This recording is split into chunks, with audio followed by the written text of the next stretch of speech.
Salam, puji Tuhan, selamat malam semuanya. Nah, saya lihat wajah-wajah yang bersuka cita, ya, bajunya menyala semuanya, ya. Ada yang merah, ada yang putih, hijau, kuning, ya. Kayak balon gua ada 5 aja. Ini gara-gara ada Bu Nastiti kali, ya. Jadi tambah ceria hari ini. Wah, saudara, luar biasa. Malam hari ini kita akan kembali melanjutkan pelajaran kita, ya. Kemarin kita sudah membahas hari Sabtu, ya. Jadi hari Jumat, hari Sabtu dan Minggu kita libur. Nah, kita kembali hari Senin sampai Jumat untuk online discipleship lagi. Nah, kita melanjutkan pelajaran dari buku 1 masih tentang masalah hukum benih, ya. Masalah hukum benih. Nah, Saudara, apa yang kita pelajari kemarin tentang hukum benih? Nah, Saudara, hukum benih itu adalah ketetapan Allah tentang tabur tuai. Jadi Allah sendiri yang menetapkan adanya hukum tabur tuai di muka bumi ini. Nah, ketika ditetapkan hukum tabur tuai itu, kita harus memiliki benihnya. Ketika benih itu ada di tangan Anda, sekarang benih itulah yang akan dipakai atau digunakan oleh Allah dengan ketetapan yang telah ditetapkan tabur tuai itu untuk melipat gandakan, terjadi sebuah multiplikasi, ya, multiplikasi. Multiplikasi, bicara tentang multiplikasi, kita mengerti bahwa Allah menghendaki setiap kita hidup berkelimpahan, lebih dari cukup, lebih dari apa yang kita butuhkan, sehingga kita bisa menjadi berkat bagi sesama atau orang-orang lain. Amin. Nah, Bapak Saudara, malam hari ini jangan sampai seperti apa yang kita pelajari 2 hari yang lalu, ya, tentang adanya pundi-pundi yang berlubang. Ingat, ya, sedikit saya review sedikit. Nah, pundi-pundi yang berlubang. Apa itu pundi-pundi yang berlubang? Kita pelajari kemarin dari kitab Haggai. Haggai 1 dan 2 itu ada perbedaannya. Di dalam Haggai 1 menjelaskan tentang adanya pundi-pundi yang berlubang. Engkau menanam tapi tidak menuai, ya. Engkau panen tapi tidak membawa hasilnya. Kalau toh membawa hasilnya sampai di sana, ya, tidak masuk ke lumbungnya. Kenapa? Karena Allah sendiri, ya, yang membuat sebuah bencana itu. Kenapa saudara bisa terjadi seperti itu? Karena orang-orang pada saat itu menjadi egosentris. Ya, orang yang egosentris itu adalah orang yang punya kondisi dalam hatinya sedang khawatir, galau, ya. Sehingga karena khawatir, galau, dia mulai mengumpulkan harta untuk dirinya sendiri. Tuhan tegur, sampai kapan kau berlaku seperti itu? Ya, pasal yang kedua, baru Tuhan katakan, masih adakah benih itu ada dalam lumbungmu? Artinya, orang mulai mengerti artinya menabur, menangkap kebenaran, Tuhan menetapkan hukum tabur tuai. Kalau Anda nangkep malam hari ini, bahwa ketetapan Allah ini masih berlaku sampai hari ini, pertama, Anda harus punya benihnya. Yang kedua, benih itu jangan disimpan untuk diri sendiri, apalagi dimakan, ya. Nah, itu petani yang bodoh. Ketika musim menabur, petani itu tidak punya benih. Tuhan menyediakan roti untuk dimakan, benih untuk ditabur supaya terjadi multiplikasi. Itu cara Tuhan memberkati setiap anak-anaknya. Nah, saudara, bicara tentang menabur materi, kita semuanya pasti lebih mengerti, ya. Karena apa? Semua orang pegang duit, semua orang pegang harta, ya. Nah, jadikan apa yang dipercayakan oleh Tuhan itu salah satu bagiannya adalah untuk menjadi benih yang bisa Anda tabur nanti, ya. Nah, malam hari ini kita akan lanjutkan, ya. Hukum tabur tuai di dunia roh. Kalau di dunia materi, kita sudah melihat hasilnya. Ketika orang menabur, contohnya itu Ishak, ya. Ishak menabur pada waktu itu, Pada tahun itu juga Ishak menuai 100 kali lipat ganda, dan Ishak menjadi kaya, kian lama kian kaya, dan tambah kaya, dan sangat kaya raya. Kenapa? Karena Ishak diberkati oleh Tuhan. Ya, Tuhan memberkati, Ishaknya menabur. Kenapa menabur? Karena dia punya benihnya. Setiap berkat yang Anda punya, yang Anda dapatkan, Anda harus tanya Tuhan. 1/10 pasti itu miliknya Tuhan. Nah, dari 90% itu, langsung Anda tanya Tuhan, Tuhan benihnya berapa? Rotinya berapa?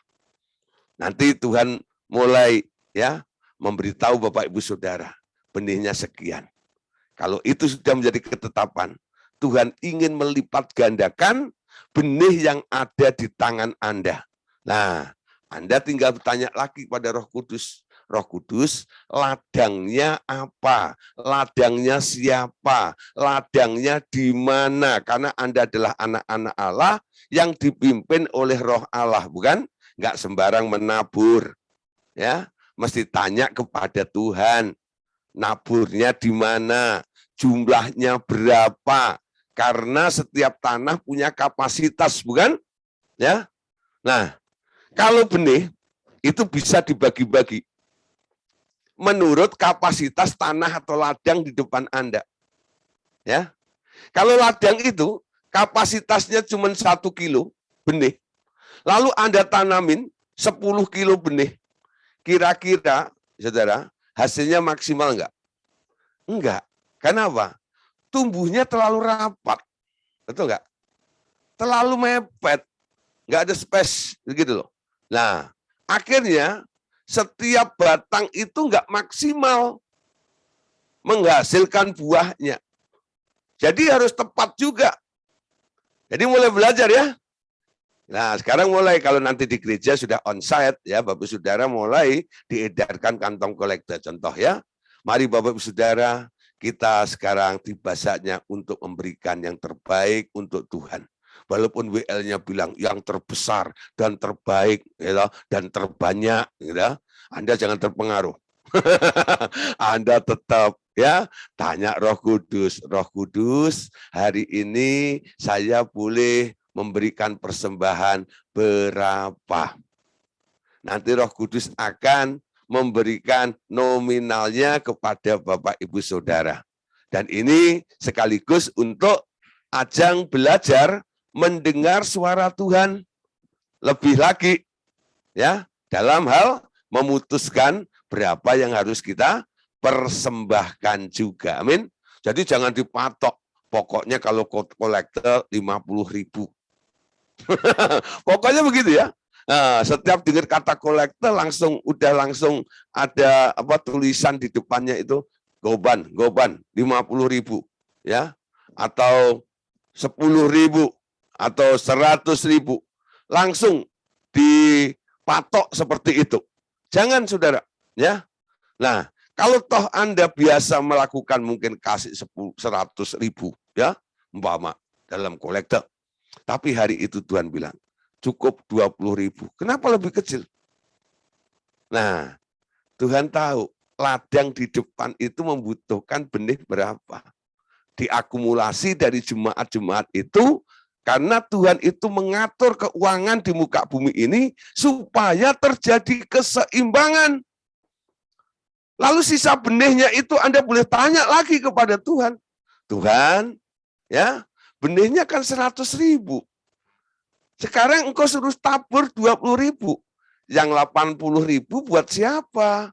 Buat apa? Nah, ngerti ya? Mulai nanya, disiplin dengan Tuhan. Nanti kalau semua anak-anak Allah ini mau dipimpin oleh Allah dalam perkara memberi seperti ini, akan terjadi keseimbangan yang luar biasa. Kenapa? Roh Kudus, Allah Bapa dan Tuhan Yesus akan mengatur keseimbangan tersebut. Ya, yang kaya, gereja yang punya jemaat banyak tidak menumpuk hartanya. Ya, gereja yang jemaatnya sedikit di kampung pula tidak kekurangan. Karena apa? Semua anak-anak Allah dipimpin oleh Roh Allah. Kemana berkat itu harus dipersembahkan. Amin. Nah, saudara, sekarang kita lihat. Kita akan masuk pada hukum tabur tuai di dunia roh. Sama seperti di alam, ada hukum-hukum alam. Orang yang mengerti dan memanfaatkan hukum itu dapat melakukan hal yang semula tak mungkin dilakukan. Nah, contoh, pemahaman akan hukum aerodinamika membuat manusia dapat membuat mesin terbang dan terbang seperti burung. Mereka yang memahami adanya hukum tabur tuai di dalam alam roh akan memanfaatkannya untuk menabur uang dan menuai uang berlimpah, atau menabur kebaikan dan menuai kebaikan juga yang melimpah dalam roh akan menuai kehidupan kekal. Ya, Bapak Ibu Saudara, sekarang kita lihat ya, adanya hukum yang sudah ditetapkan. Kalau orang mulai mengerti dan orang itu mulai memanfaatkan atau menggunakan hukum itu, nanti saudara kita lihat ya, mereka dapat melakukan hal semula yang tak mungkin dilakukan.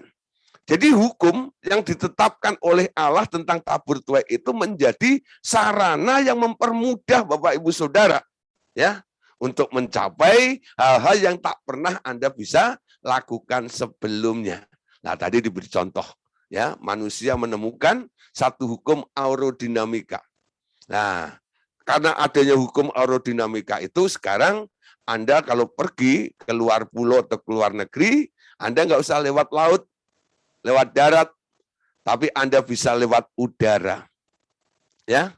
Nah, saudara, bagaimana besi yang punya berat jenis itu, beratnya luar biasa itu, kok bisa terbang nggak jatuh? Padahal dia melintas di atas bumi yang ada daya tarik gravitasinya. Ya, hukum gravitasi berbunyi ya, setiap benda yang dilempar ke atas pasti jatuh ke bawah. Nah, itu pesawat saudara, beratnya berapa?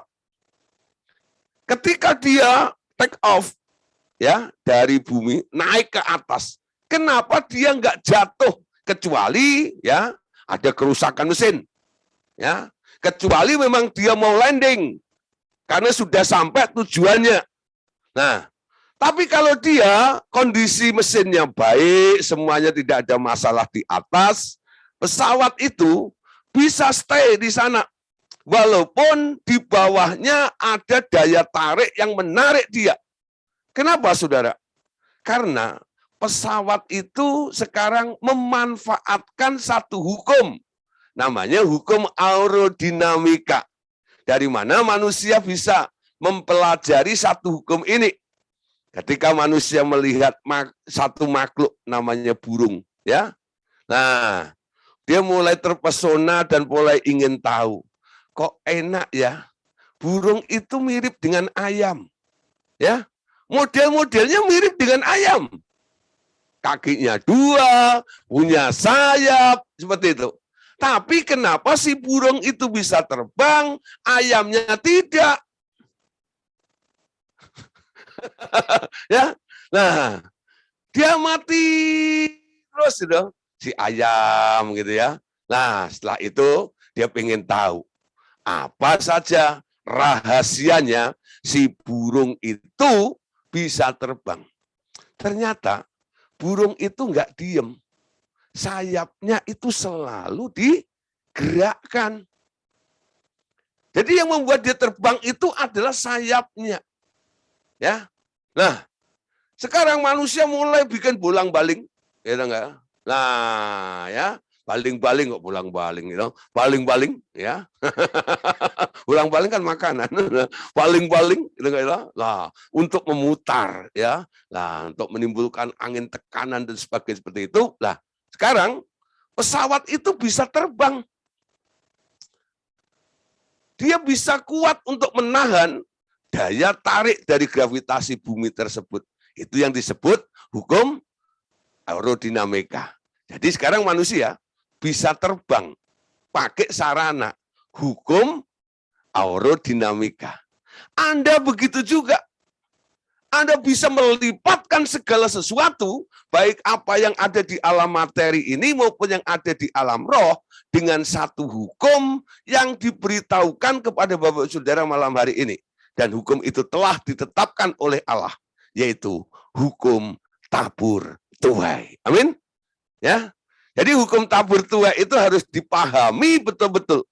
Ketika Anda memahami adanya hukum tabur tuai, bagaimana mekanismenya, nah disitulah Anda mulai menangkap, Anda mulai mengerti. Nah ketika Anda mulai mengerti, Anda mulai melakukannya. Ketika Anda mulai melakukannya, Anda melihat hasilnya. Amin. Ya, ayo mulai. Yang belum pernah menikmati hasil dari hukum tabur tuai, malam hari ini mulai belajar.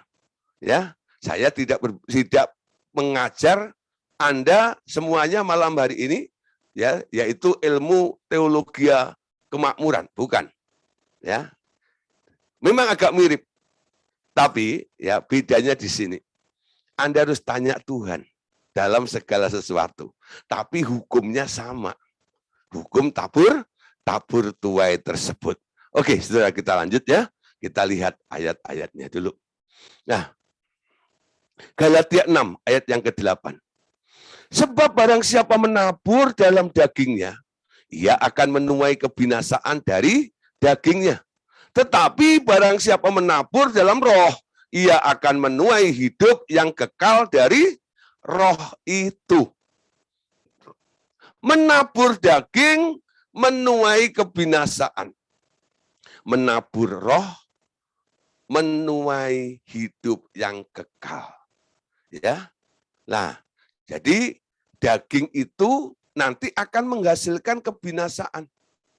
Roh akan menghasilkan hidup yang kekal. Amin. Nah, sekarang hati-hati. Ketika Anda menabur, Anda pastikan benihnya bentuknya roh atau daging. Apa sih daging itu? Apa itu daging? Bukan daging-daging di pasar itu, bukan. Ya, loh. Daging itu apa? Bicara tentang daging adalah bicara tentang keinginan manusia. Keinginan dirimu sendiri. Ya. Bicara roh adalah kita sedang berbicara tentang kehendak dan keinginan Allah. Jadi kalau kita ganti daging dan roh ini dengan keinginan manusia dan keinginan Allah, bunyinya gimana? Sebab barang siapa menabur dalam keinginannya sendiri, ia akan menuai kebinasaan dari keinginannya sendiri. Amin. Tetapi barang siapa menabur dalam kehendak Allah, ia akan menuai hidup yang kekal dari kehendak Allah itu. Nangkep? Lebih gampang mana? Pakai bahasa yang ada di Alkitab atau apa yang sudah saya permudah ini? Ya, menabur daging, menuai kebinasaan dari daging itu. Menabur roh, dalam roh, menuai hidup yang kekal dari roh itu. Amin. Ya. Jadi orang yang menabur berdasarkan keinginan sendiri, walaupun bentuknya mungkin rohani. Membantu gereja, ya, menyokong hamba-hamba Tuhan. Ya. Tapi dasarnya apa? Munculnya keinginan itu dari mana? Apakah Anda disuruh oleh Tuhan untuk mendukung, menyokong pekerjaan Tuhan itu atau tidak? Ya. ada beberapa orang mulai kecewa. Katanya kalau menabur menuai. Kenapa saya tidak menuai sama sekali? Lalu Anda klaim, Anda tuntut Tuhan untuk memberikan tuaian itu. Tuhan dengan enteng, dengan enak bilang, siapa yang suruh? Aku nggak suruh. Kalau aku yang suruh, aku yang tanggung jawab. Kalau itu dasarnya keinginan sendiri, konsekuensinya Anda tanggung sendiri, bukan? Ya, nah itu adil. Siapa yang suruh menabur? Barang siapa menabur dalam daging akan menuai kebinasaan dari daging itu. Barang siapa menuai dalam roh akan memperoleh menuai hidup yang kekal dari roh itu. Amin. Nah, oke ya. Catat baik-baik dulu. Kita lanjut dulu ya. Nah, sekarang. Nah, Galatia 6 ayat 9. Janganlah kita jemu-jemu berbuat baik. Karena apabila sudah datang waktunya, kita akan menuai jika kita tidak menjadi lemah. Amin. Apa itu berbuat baik? Orang RTM harus ngerti tentang berbuat baik. Amin. Apa itu berbuat baik? Dasar dari pengertian berbuat baik itu bisa Anda ambil dari apa yang dilakukan Habil dan Kain. Mereka sama-sama mempersembahkan kepada Tuhan, memberi kepada Tuhan. Yang satu mempersembahkan sayur-sayuran dan buah-buahan, yang satu mempersembahkan anak domba jantan. Yang satu diterima dan yang satu tidak diterima. Kenapa tidak diterima? Karena persembahan Kain tidak dipandang baik. Kenapa tidak baik? Apakah Kain mempersembahkan buah yang busuk, sayur yang busuk? Oh enggak. Dia akan berikan yang terbaik juga. Tapi yang dituntut oleh Allah, yang sudah ditetapkan walaupun tidak tersurat, tapi tersirat, yaitu setiap orang yang datang kepada Allah harus mempersembahkan darah. Binatang dipotong ada darahnya. Nah, buah-buahan nggak ada darahnya sama sekali. Jadi Kain nggak dengar-dengaran. Sementara Habil dengar-dengaran. Amin. Nah, saudara perhatikan ya. Itu yang disebut berbuat baik. Melakukan tepat seperti apa yang Tuhan inginkan. Melakukan apa yang Tuhan perintahkan. Jikalau kamu berbuat baik, jangan jemu-jemu kamu berbuat baik. Apabila sudah tiba waktunya, kamu akan mendapatkan buahnya. Mendapatkan hasilnya. Amin. Mendapatkan hasilnya. Ya. Nah, banyak orang kecewa. Memberi ya, maksudnya baik. Tapi nggak tepat. Nah, saudara, kita mulai belajar. Jangan jemu-jemu berbuat baik. Nah, saudara, ada beberapa contoh ya orang yang menabur dalam roh. Dia nggak jemu dalam berbuat baik.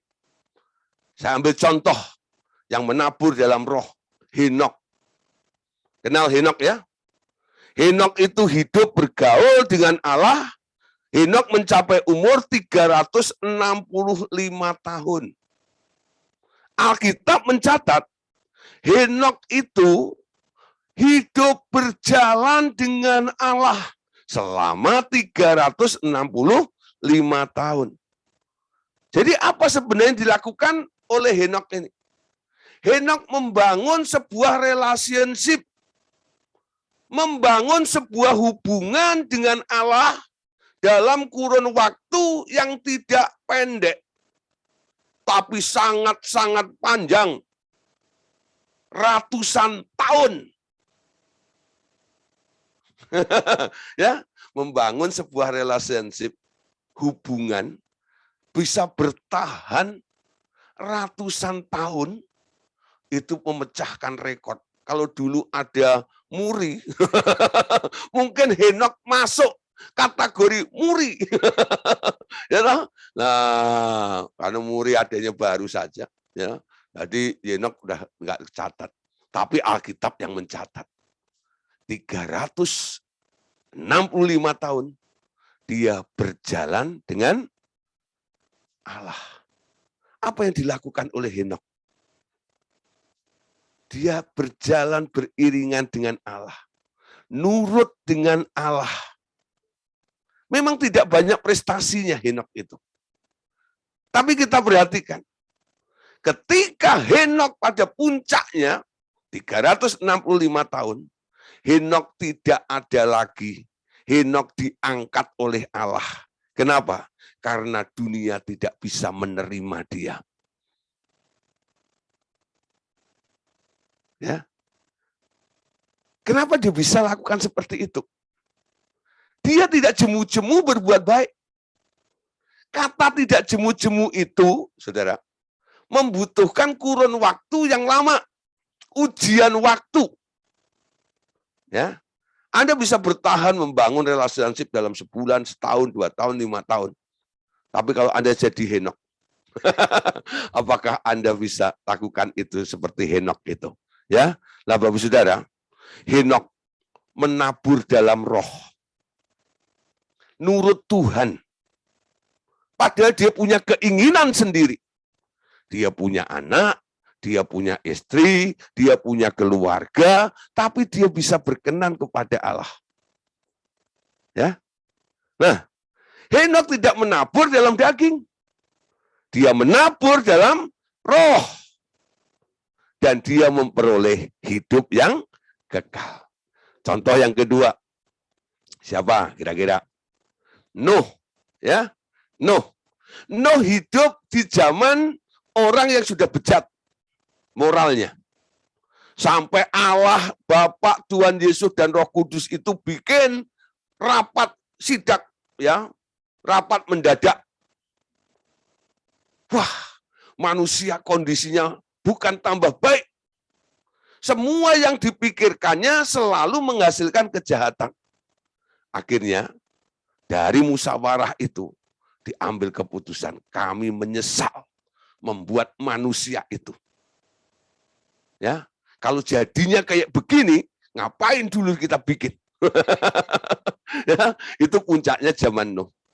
Lalu Allah mengatakan, yuk kita basmi saja. Ya, kita lenyapkan saja manusia ini. Tapi ketika Allah sudah mau bertindak untuk melenyapkan manusia yang bejat ini, Allah melihat ada sebuah keluarga, satu keluarga, yaitu keluarga Nuh. Nuh dicatat oleh Alkitab. Nuh adalah orang yang benar di antara orang yang bejat moralnya pada waktu itu. Lah, Bapak Saudara, apa yang dilakukan oleh Nuh? Ketika Tuhan memilih, Nuh percaya, Nuh melakukannya. Dia taat untuk melakukan sesuatu yang nggak lazim. Jangan jemu-jemu berbuat baik. Ketika Tuhan memerintahkan Anda, ketika Tuhan menuntun Anda, kadang-kadang jalan Tuhan itu di luar nalar Anda, bukan? Di luar pemikiran Anda, di luar konsep dunia yang sudah Anda pahami saat ini. Suruh bikin kapal, bikinnya di atas gunung. Hah, aneh bin ajaib. Dan waktu itu hujan nggak turun. Melawan arus, melawan kodrat istilahnya. Ya, kemarau panjang, betul nggak tahu? Air langka, lalu disuruh bikin kapal dan kapalnya nggak kecil, kapalnya besar sekali dan suruh bikinnya di atas gunung. Ketika Nuh mulai buat, dia mulai share ke orang-orang itu, apa reaksinya, saudara? Semua mengejek, semua meremehkan, bahkan ada yang menentangnya, ada yang mengganggunya dan sebagainya. Tapi Alkitab mencatat, Nuh bikin kapal hanya 100 tahun saja. 100 tahun. Dihina, melakukan sesuatu yang aneh menurut kacamata orang lain. Tapi dia konsisten. Dia ikutin. Karena dia tahu Tuhan yang memerintahkannya. Dia mau berbuat baik. Jangan jemu-jemu berbuat baik. Nah, yang dilakukan oleh Nuh, ketekunannya ini,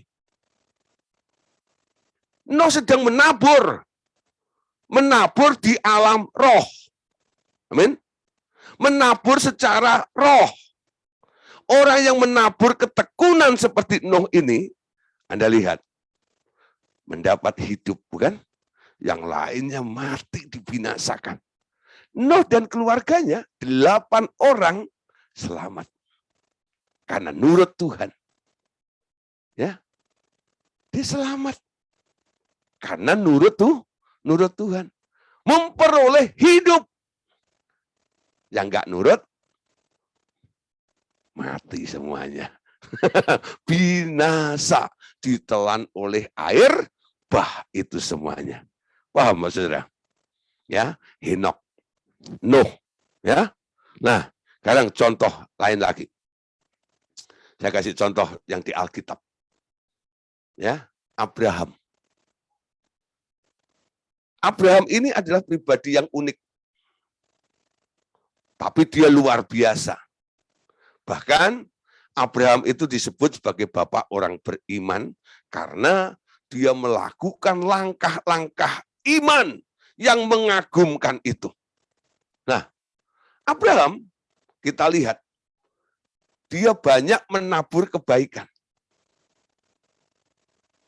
Ia menebarkan banyak benih-benih rohani. Contoh-contoh imannya boleh kita adopsi untuk menjadi standar daripada iman kita semuanya. Amin. Nah, dia meninggalkan berhalanya. Lalu dia ikut Tuhan. Kemana Tuhan suruh perintahkan. Walaupun dia tidak tahu kemana dia harus pergi. Tapi dia mempercayai Tuhan yang menyuruhnya. Ya, ketika dia suruh bikin kemah, dia buat kemah di situ. Ketika dia disuruh bongkar kemah, dia bongkar kemahnya juga. Ya, lah Bapak Saudara. Tapi Saudara, Abraham, ya, dia juga manusia. Jika di samping dia menabur dalam roh, tapi ada sisi lemahnya juga, bukan? Ya, nah, ini kita lihat, Saudara, di sini. Jadi enggak semuanya berjalan dengan mulus, maksud saya. Menjadi sebuah pembelajaran bagi kita. Ya. Nah, sebenarnya Abraham ini, ya, Abraham itu cukup konsisten awalnya. Tapi ketika ada usulan benih yang kurang baik, dari siapa? Dari sang istri. Dari dulu masalahnya itu, makanya Tuhan pernah katakan kepada Adam, ketika kutuk-kutuk itu diucapkan kepada ular, Hawa, tanah, dan manusia. Kepada manusia, Tuhan bilang apa? Karena engkau mendengarkan perkataan istrimu, maka terkutuklah tanah. Terulang kembali kepada si Abraham. Abraham sebenarnya masih percaya apa yang dikatakan Tuhan. Bahwa keturunannya akan banyak seperti bintang di langit dan seperti pasir di laut. Dan Tuhan melalui keturunannya ini akan menjadikan keturunan Abraham ini menjadi bangsa yang besar. Tapi si istri bilang nih, ya, udah, kita nggak bakal punya anak. Mumpung kamu masih kuat itu, kalau aku mah sudah mandel dari dulu. Jadi Sarah itu tahu diri. Gitu. Udah. Gitu. Hampiri itu. Si Gunde itu. Si Hagar. Akhirnya dirayu-rayu, dipujuk-pujuk. Abraham melakukannya. Lahirlah si Ismail. Dan sekarang kita kenal sebagai si keledai liar. Hah? Kalau Sarah itu hidup masa kini, ya kita lihat dulu waktu WTC dibom. Kalau Sarah melihat, mungkin dia nyeselnya luar biasa, betul nggak? Paham maksud saya ya? Ya, jadi banyak faktor. Lahirnya Ismail itu menimbulkan banyak sekali masalah-masalah ke depannya. Kenapa? Usulan daripada si Sarah itu. Nah, saudara, Abraham belajar membangun dalam imannya. Iman itu adalah roh. Sampai akhirnya Tuhan puas dengan Abraham. Ketika dia disuruh mempersembahkan anaknya itu. Allah jadi katakan, sekarang aku tahu bahwa kamu benar-benar mengasihi aku. Amin. Tapi jangan ditiru kelemahannya. Tapi ditirulah sampai dia boleh memberikan haknya, apa yang menjadi milik yang paling disayanginya, dipersembahkan kepada Tuhan. Amin. Jangan jemu-jemu berbuat baik. Apabila sudah tiba waktunya, kamu akan mendapatkan buahnya atau menuai. Nah, contoh satu lagi. Yosua. Ya. Yosua. Kenapa Yosua bisa menjadi seorang pemimpin? Menggantikan Musa. Tuhan pilih Yosua. Ya. Yosua itu setia. Menabur kesetiaan. Itu kan buah roh juga, betul? Itu roh. Menabur kesetiaan. Taat dan setia kepadamu, Tuhan. Setia. Nah, saudara, belajar menabur setia. Selain Yosua, siapa yang setia? Yesus. Yosua sama Yesus itu identik. Ya. Yesus itu bahasa Ibrani katakan Yosua Amasia. Ya. Yosua. Ya, Musa itu menggambarkan Taurat, ya. Yosua itu menggambarkan Yesus. Yang membawa masuk ke tanah perjanjian bukan Taurat, bukan Musa. Musa berhenti sampai perbatasan. Tapi yang memimpin, membawa masuk ke tanah perjanjian adalah Yesus. Begitu juga dengan kehidupan rohani kita. Ya, Taurat hanya menuntun kita sampai pada pengetahuan. Tahu ini, tahu itu. Tapi nggak bisa melakukannya. Tapi Yesus dengan hukum anugerahnya, dia membawa kita masuk ke dalam perjanjiannya. Amin. Nah, ngerti ya? Nah, saya teringat satu lagi. Daud. Ya, Daud. Daud itu 50-50 sih sebenarnya. Ya, dia menabur yang baik, tapi dia juga menabur yang buruk juga. Kita lihat yang buruk dulu ya. Ketika dia mengambil istri dari Uria, yaitu Batseba. Dia dapat. Tapi saudara lihat, dia tabur, dia menuai. Betul? Anaknya, ya, ada yang diperkosa. Ketika di hari tuanya, ya, Itu dipermalukan, gundik-gundiknya itu, diperkosa di sotoh rumah. Cuma dilihat oleh orang lain semuanya. Gara-gara dampak dari apa yang ditabur yang buruk itu. Tapi Daud itu punya hati yang luar biasa. Hati yang mau dikoreksi. Sehingga Allah berkomentar, aku telah menemukan orang yang sangat berkenan di hatiku. Daud bin Isai. Lepas dari apa yang ditabur yang buruk tadi. Ternyata dia masih punya sesuatu. Yang diinginkan Tuhan. Mau diperbaiki. Mau diubah. Amin. Mungkin Anda nggak separah Daud. Tapi kenapa Anda nggak bisa lebih daripada Daud? Karena Anda tidak punya hati seperti Daud. Yang mau diubah oleh Tuhan. Amin. Ubah hatiku. Rela. Ya, menabur kerelaan untuk diproses oleh Tuhan. Ya, sampai jadi seperti apa yang Tuhan mau dalam kehidupan kita semuanya. Amin. Nah, saudara kembali ke ayat tadi. Janganlah kita jemu-jemu berbuat baik. Karena apabila sudah datang waktunya, ya, sudah datang waktunya, kita akan menuai jika kita tidak menjadi lemah. Ya, jangan lemah kalau mau menuai semuanya itu. Oke, sekarang kita lihat lagi. Hosea 8 ayat yang ke-7. Sebab mereka menabur angin, maka mereka akan menuai puting beliung. Gandum yang belum menguning tidak ada pada mereka. Tumbuh-tumbuhan ya itu tidak menghasilkan tepung, dan jika memberi hasil maka orang lain menelannya.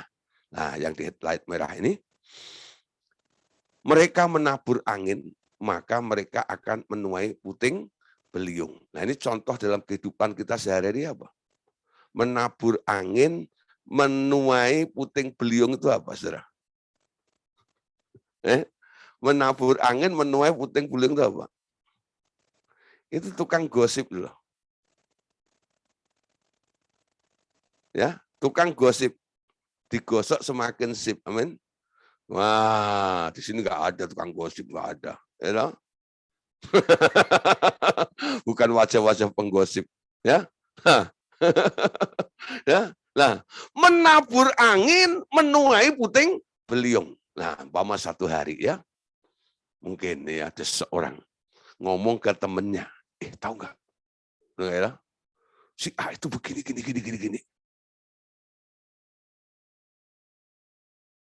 Dia cerita ke temennya tentang masalah atau kejelekan dari si A itu. Nah, tapi pakai bahasa rohani kalau orang Kristen, gitu. Yuk kita doain, kasihan dia, gini. Dari dia nggak tahu, akhirnya dia tahu masalah dia. Tapi pakai bahasa, yuk kita doa. Ya, paham maksudnya, ngerti ya? Yuk kita doa buat ini, gitu ya. Nah, ini saudara, orang yang tahu ini cerita ke temannya lagi. Akhirnya satu kampung sudah dengar loh. Ya, tentang masalah orang itu. Padahal orang itu hanya cerita kepada Anda. Karena Anda dianggap seorang hamba Tuhan atau anak Allah yang bisa membantu dalam doa. Nah, karena Anda ucapkan sana. Akhirnya semua orang kampung dengar. Dan semua orang kampung mulai membicarakan tentang orang itu. Sampai akhirnya berita itu kedengaran, diketahui oleh yang bersangkutan yang cerita kepada Anda tadi. Nah, dia sekarang mulai cross check nih. Aku pernah cerita tentang masalahku kepada siapa? Hanya kepada orang itu, bukan? Kenapa sekarang sekampung mulai dengar semuanya ini? Hah? Kira-kira apa yang dilakukan oleh orang itu? Dia datang kepada Anda, bukan? Apa yang dilakukan? Ngamuk. Kenapa engkau cerita?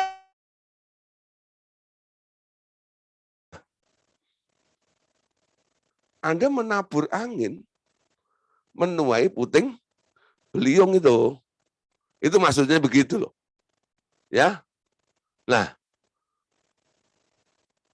Anda menuai puting beliung, kemarahan orang atas Anda. Karena sesuatu yang Anda tabur, Anda lakukan, Anda ucapkan, dan sebagainya. Amin. Nah, hati-hati. Jangan menabur angin. Angin itu bicara apa selain gosip? Angin tuh ya, orang bilang, kayak angin aja loh, ya. Omong kosong. Ya, omong kosong, perkataan sia-sia dan sebagainya. Amin. Nah, semua harus dipertanggungjawabkannya. Amin. Nah, sekarang berikutnya. Selain menebur sifat-sifat seperti itu tadi, itu adalah perkara roh.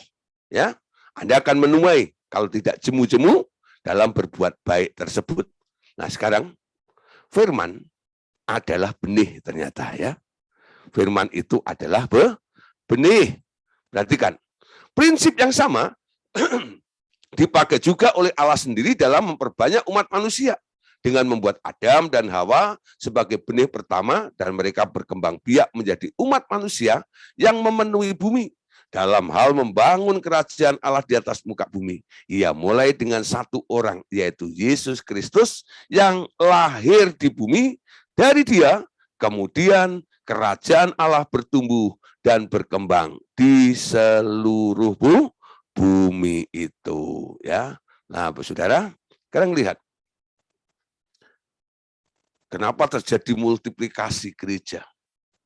Kenapa banyak orang-orang percaya menjadi pengikut Allah, anak-anak Allah? Dari mana idenya? Ya, munculnya dari mana? Karena ada satu benih. Bapak membenih anaknya ke dunia ini. Lalu jadilah gereja. Benihnya dari siapa? Dari Yesus. Dari Yesus. Ya, Yesus itu benih. Yesus itu firman. Nah, Allah Bapa menggunakan firman atau Yesus ini untuk multiplikasi jiwa-jiwa. Jiwa-jiwa, ya. Nah, itu diberikan perumpamaan oleh Tuhan Yesus dalam Matius pasal 13 ayat 37 sampai ayat yang ke-38. Ia menjawab katanya, orang-orang menabur benih baik ialah anak manusia. Ladang ialah dunia. Benih yang baik itu anak-anak kerajaan, dan lalang adalah anak-anak si jahat. Ya, benih baik itu adalah anak manusia yang dimaksud Tuhan Yesus. Ditabur di ladang dunia ini. Dan menghasilkan benih itu adalah anak-anak kerajaan. Amin. Nah, Yesus membawa kerajaan surga di muka bumi ini. Lalu semua orang yang percaya sekarang dihimpun, dipindahkan, ditaruh dalam kerajaan surga. Nah, Yesus memulai, cikal bakalnya Yesus. Benihnya adalah Yesus, ditabur di dunia ini. Amin. Nah, Markus 4 ayat 26 sampai ayat yang ke-28. Mari kita lihat. Lalu kata Yesus, beginilah hal kerajaan Allah itu seumpama orang yang menabur benih di tanah. Lalu pada malam hari ia tidur, dan pada siang hari ia bangun. Dan benih itu mengeluarkan tunas, dan tunas itu makin tinggi, bagaimana terjadinya tidak diketahui orang itu.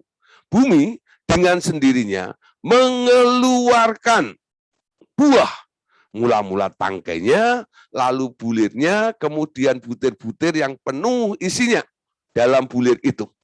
Apabila buah itu sudah cukup masak, orang itu segera menyabit sebab musim menuai sudah tiba. Amin. Ya. Jadi katakan, beginilah hal kerajaan Allah seumpama orang yang menabur benih di tanah. Benih itu ditabur di tanah. Ketika benih itu ditabur di tanah, Anda bisa memahami enggak proses bagaimana terjadinya, ya caranya sampai dari benih itu muncul tunas. Dari tunas itu mulai tumbuh, batangnya semakin besar, lalu ada carang, mulai ada ranting-rantingnya, ya. Nah, setelah itu Anda lihat ada buah yang mulai muncul dari pohon itu. Semua orang nggak bisa memahami progres daripada pertumbuhan, ya, terjadinya benih sampai menjadi buah itu. Ya, tadi dikatakan, bumi dengan sendirinya mengeluarkan buah mula-mula tangkainya, lalu bulirnya, kemudian butir-butir yang penuh isinya dalam butir itu. Siapa yang mengeluarkan? Bumi mengeluarkan. Bandingkan dengan apa yang dikatakan oleh Allah kepada Adam. Karena engkau mendengarkan perkataan istrimu, maka terkutuklah tanah, dengan peluhmu engkau harus mengeluarkan hasil bumi itu. Buminya jadi males. Sebenarnya bumi itu didesain oleh Allah awalnya. Setiap benih yang jatuh ke bumi itu, bumi diwajibkan, diharuskan menumbuhkan sampai ada buah yang keluar. Betul nggak? Berdasarkan ayat ini. Bumi dengan sendirinya mengeluarkan buah. Mula-mula tangkainya, lalu bulirnya, kemudian butir-butir yang penuh isinya dalam bulir-bulir itu. Nangkep nggak, saudara? Jadi Allah membuat bumi itu dulu suburnya luar biasa. Apapun yang jatuh ke bumi itu akan jadi tunas, tumbuh, hidup, sampai menghasilkan buah. Mirip lagunya Kus Plus. Tongkat kayu dan batu jadi tanaman. Orang bilang tanah kita tanah surga. Nah, itu Kus Plus dapat inspirasi mungkin dari ayat ini kali. Bumi dengan segala isinya menghasilkan buah. Ya. Nah, sekarang pertanyaannya. Siapa yang menumbuhkan? Kita belajar firman kemarin ya. Dalam firman Allah itu. Nah, ada yang menabur, ada yang menanam, ada yang menyiram. Paulus menanam, Apolos menyiram. Allah lah yang memberikan pertumbuhannya. Campur tangan Allah di situ. Dia melihat Anda sedang menabur. Artinya, Anda merespon akan apa yang telah ditetapkan oleh Allah, yaitu hukum tabur tuai. Anda menggunakannya. Dia menabur, dia tahu ada hukum yang sudah aku tetapkan. Dan dia punya benihnya. Dia lakukan itu. Ketika Anda melakukannya, mata Tuhan melihat apa yang kau perbuat. Kamu sedang menabur. Amin. Dan kewajiban Allah menumbuhkannya.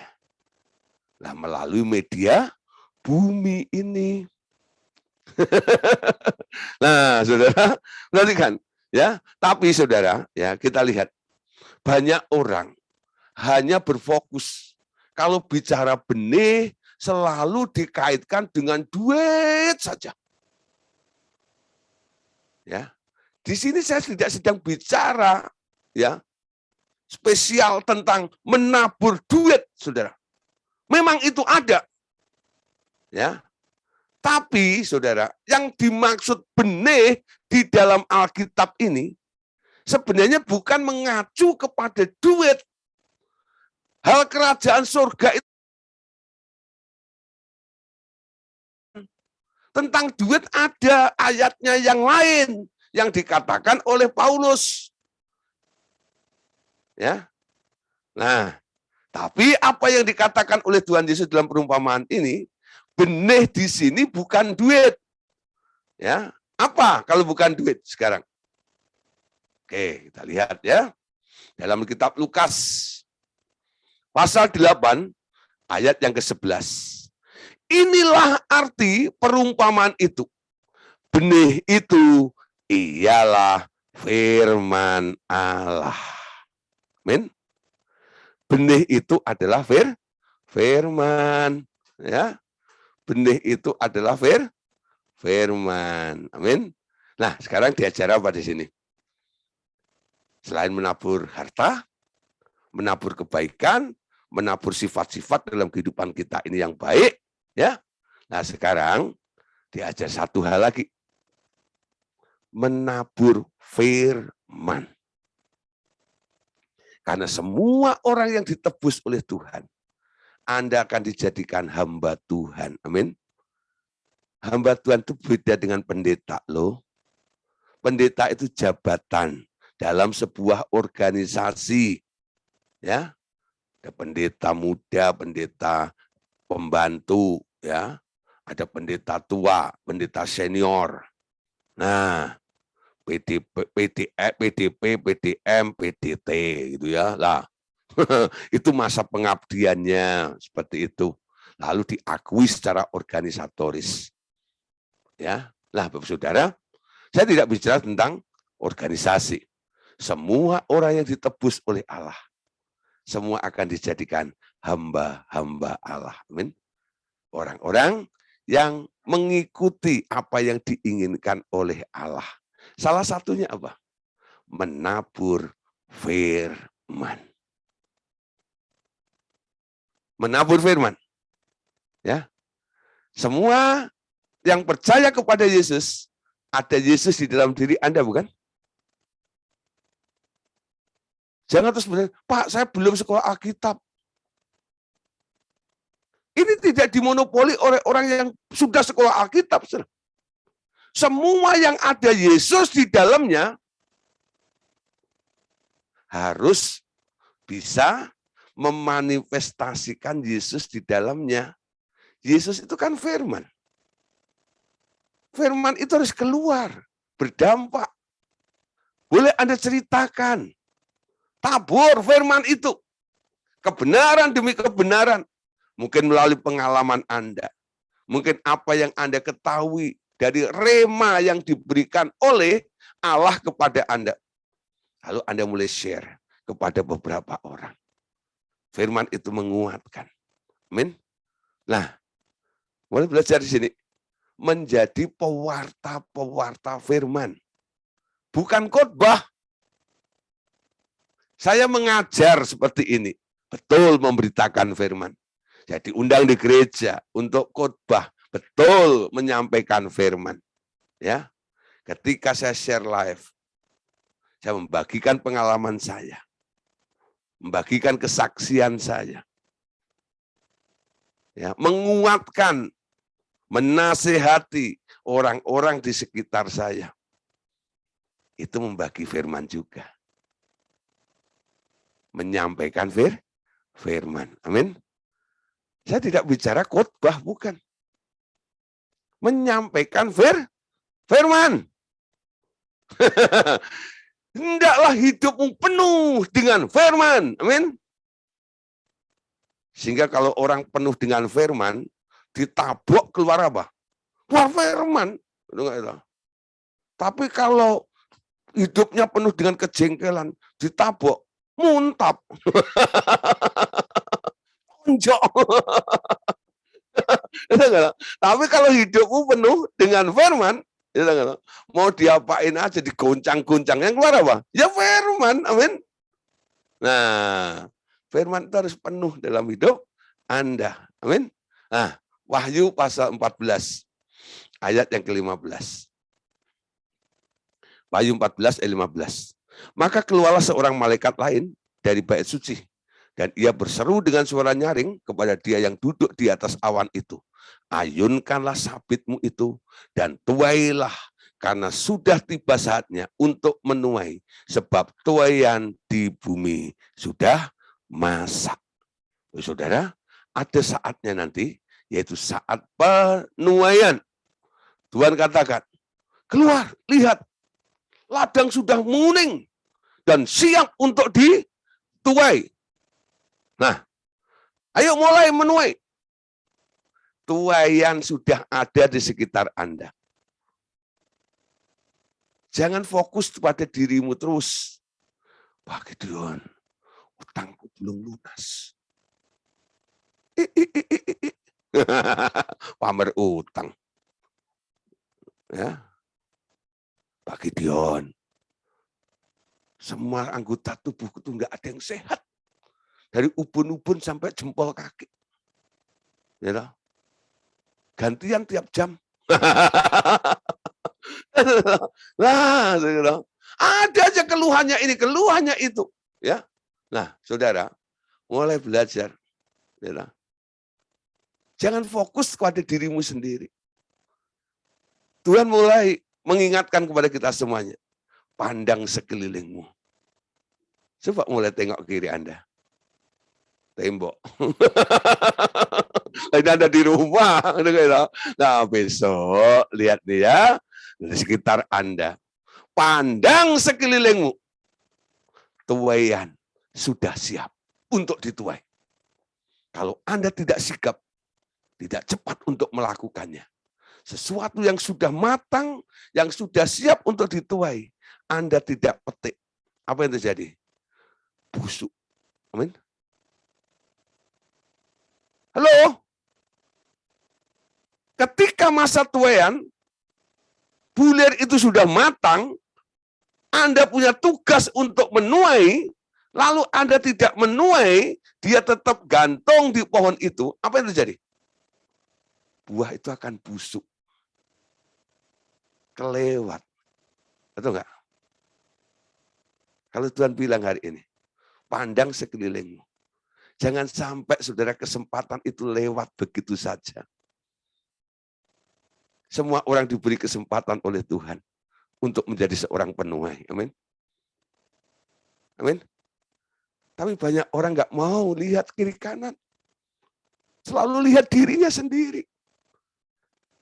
Pak, kalau masalah saya sudah beres, saya akan lihat kiri kanan. Nggak bakal beres seumur hidupmu. Betul nggak? Ya, hari ini saatnya Anda mengikuti apa yang dikatakan oleh Tuhan. Maka keluarlah seorang malaikat lain dari bait suci dan ia berseru nyaring pada dia, duduk awan itu. Ayunkanlah sabitmu itu dan tuailah, karena sudah tiba saatnya untuk menuai, sebab tuaian di bumi sudah masak. Inilah waktunya. Waktu untuk kita menuai jiwa-jiwa. Ketika pandemi terjadi, saya hanya menangkap satu. Lakukan apa yang perlu dilakukan. Lakukan apa yang biasa kamu lakukan. Nah, saya nangkap, saya biasa mengajar. Ya, saya lakukan. Akhirnya, nah, kami bikin akun, ya, lalu bikinlah kelas malam. Dulu tiap hari, dari Senin sampai Minggu. Ya, nah, harus ada yang usul, ya, Sabtu Minggu libur Pak, buat keluarga. Ya udah. Ya, akhirnya Senin sampai Jumat. Apa yang saya lakukan? Apa yang saya dapatkan seperti itu? Kenapa saya getol dan kami setia melakukan kelas pemuridan ini? Ada yang tanya, Pak, nggak capek, Pak? Bilang gitu ya. Dari jam 7 sampai jam 10, sampai jam 12 kadang-kadang. Pertanyaannya panjang-panjang karena banyak pendeta yang ikut. Nah, tapi saudara, ya saya cuma satu harapannya. Saya bilang sama teman-teman, saya akan menuai. Saya mau lihat tuaian. Dan betul, ya, dari cuman 28 orang, 30, ya, sampai lebih, minimal itu 60, lebih dari 100 tuaian. Kenal ini, orang baru datang, ini dan sebagainya. Nah, kontak telepon, nomor telepon nambah. Nah, targetnya ada. Nah, saya mulai menuai. Bapak Ibu Saudara juga begitu. Ini saat-saat menuai. Ya, semua di dunia, semua orang punya masalah. Tapi anak-anak Allah, Anda dipanggil untuk menuai. Amin. Nah, Saudara, Mazmur 126 ayat 5. Nah, ini luar biasa nih. Ini ada lagunya. Ya, yang menabur dengan air mata ya akan menuai dengan bersorak-sorai. Mazmur 126 ayat 5. Orang-orang yang menabur dengan mencucurkan air mata akan menuai dengan sorak-sorai. Memang kalau kita menabur itu enggak enak. Kadang-kadang mencucurkan air mata, itu enggak? Banyak pengorbanan. Hakmu dikurangin, waktumu disita. Gak enak. Rebutan sama cucu. Menabur namanya. Ya. Nah, menabur dengan air mata. Alkitab mengatakan, kamu akan menuai dengan sukacita. Mau? Nah, jangan irit air mata. Amin. Ayat yang ke-6-nya. Mazmur 126:6. Orang yang berjalan maju dengan menangis sambil menabur benih, pasti pulang dengan sorak-sorai sambil membawa berkasnya. Ayat ini agak aneh. Orang yang berjalan maju dengan menangis sambil menabur benih. Pasti pulang dengan sorak-sorai sambil membawa berkas-berkasnya. Nah, Saudara, perhatikan. Mana ada orang nabur, tanam sesuatu, jalannya maju. Ada nggak? Halo? Anda lihat Pak Tani, dia tanam padi itu, jalannya mundur atau maju?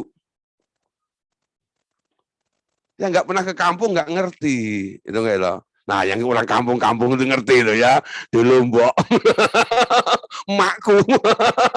Itu ya. Nah, paling enggak Anda lihat nih ya. Orang menabur, menanam itu kan jalannya mundur toh. Iya kan? Tapi ayat ini bilang, orang yang berjalan maju dengan menangis sambil menabur benih. Alkitab, Tuhan tidak pernah punya istilah mundur. Anda dibawa maju, dan maju terus. Amin. Anda dibawa naik. Dia tak mau Anda mundur. Yang mulai pengen mundur hari ini. Bangkit kembali. Ada pasti ya. Rasa enggan, rasa bosen, pasti ada. Kalau sudah mulai muncul perasaan seperti itu, Anda harus bangkit. Orang yang berjalan maju dengan menangis sambil menabur benih, pasti pulang dengan sorak-sorai sambil membawa berkas-berkasnya. Pastikan ya Anda bergerak maju. Amin. Ada peningkatan. Enggak pernah mundur. Ya. Oke, Saudara. Yohanes 4 ayat 37. Nah, Yohanes 4 ayat 37. Sebab dalam hal ini benarlah peribahasa yang seorang menabur dan yang seorang menuai. Ya, memang enak yang menuai. Ya, nggak semua jadi penuai. Mungkin Anda jadi penabur. Tapi baik yang menabur mau menuai, upahnya sama. Amin. Nah, upahnya sama. Anda seorang penaburkah? Atau Anda seorang penuai? Saya nggak mengerti. Tapi pastikan itu dimulai dari benih yang mengerti tentang sebuah hukum yang ditetapkan oleh Allah, yaitu hukum tabur tuai. Barang siapa menabur, dia akan menuai. Kalau toh Anda yang menabur nggak sempat menuai, nanti ada orang yang menuai taburan Anda itu. Ya. Nah, jangan iri sama penuai. Kalau memang panggilanmu adalah panggilan penabur. Amin. Apalagi sekolahnya dulu SMA penabur. Ya. Ya. Nah, ya. Oke. Yohanes pasal 4 ayat 38. Ini lucu lagi nih. Aku mengutus kamu untuk menuai apa yang tidak kamu usahakan. Orang-orang lain berusaha dan kamu datang memetik hasil usaha mereka. Ya, ini ayat ini gak adil nih. Ya, aku mengutus kamu untuk menuai apa yang tidak kamu usahakan. Orang-orang lain berusaha dan kamu datang memetik hasil usaha mereka. Kalau hari ini Tuhan menyatakan ini adalah masa penuaian, Anda akan memetik apa yang nggak pernah Anda tabur dulu. Karena Anda seorang penuai. Anda berkolaborasi dengan sang penabur yang pernah menabur di masa lampau. Ya. Nah, Saudara, lanjut. Ya, sekarang satu hal lagi. Galatia ya. 1 Korintus 1. 9 ayat yang ke-11. Nah, jadi jika kami telah menaburkan benih rohani bagi kamu, berlebih-lebihkah kalau kami menuai hasil duniawi daripada kamu? Paulus, Saudara, ya, dari orang yang part-time, awalnya dia tak pernah meminta sesuatu, ya, karena memang dia mau mandiri. Dia kerja, nanti hasilnya buat pelayanan, seperti gitu ya. Tapi sampai akhirnya, karena tuntutan waktu dan kondisi, sekarang banyak orang yang mulai menyumbang kepada Paulus ini. Dan karena banyak orang yang menyumbangnya, ya, lalu pasti nih, kalau sudah melihat seperti itu, pasti ada yang nggak suka juga ya. Ya, oh, ujung-ujungnya cari duit toh. Lah, Paulus digosipin.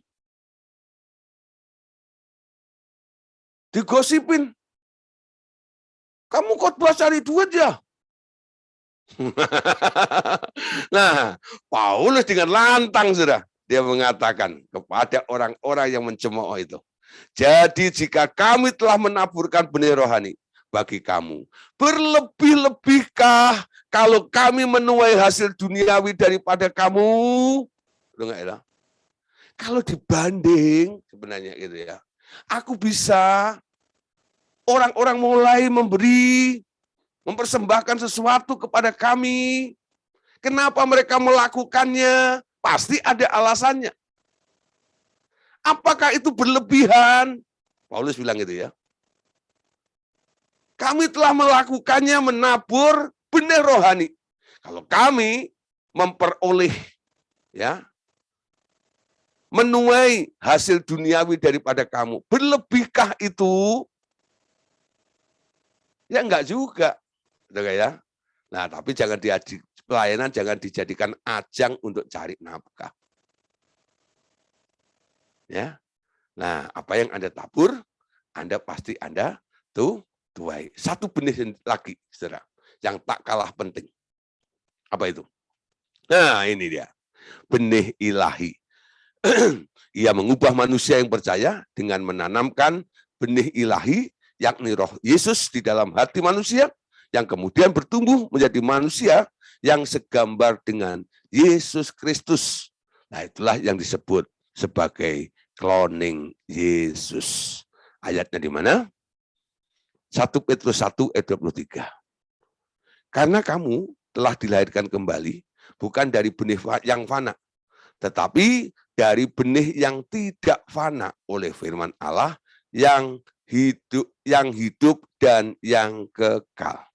Jadi kita ini adalah orang-orang yang lahir dari benih yang tidak fana alias kekal oleh firman. Nah, 1 Yohanes 3:9. Setiap orang yang lahir dari Allah tidak dapat berbuat dosa lagi, sebab benih ilahi tetap ada di dalam dia, dan ia tidak dapat berbuat dosa karena ia lahir dari Allah. Amin.